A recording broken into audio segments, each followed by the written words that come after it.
चढ़ी गईल फगुन त भोला बाउरइल रंगवा गुलाल बाजार चली गईल। चढ़ी गईल फगुन त भोला बाउरइल रंगवा गुलाल बाजार चली गईल।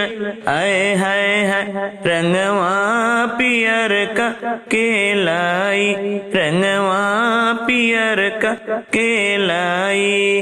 पर्वत पहाड़िया पे भोला मगन हो, घरवा में कार्तिक गणेश करे तंग हो। पर्वत पहाड़िया पे भोला मगन हो, घरवा में कार्तिक गणेश करे तंग हो।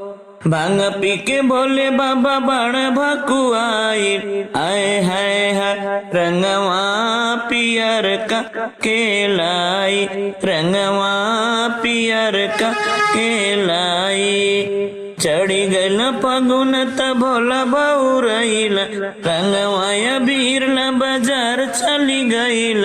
आए हाय हाय रंगवा पियर का केलाई, रंगवा पियर का केलाई।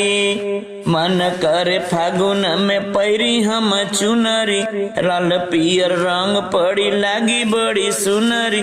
मन करे फागुन में पैरी हम चुनरी, लाल पियर रंग पड़ी लागी बड़ी सुनरी।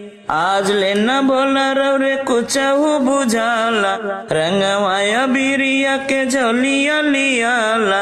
आए हाय हाय रंगवा पियर का केलाई, रंगवा पियर का केलाई। चढ़ी गईल फगुन त भोला बाउरइल रंगवा बीरला बाजार चली गईल। आए हाय रंगवा पियर का केलाई, रंगवा पियर का केलाई।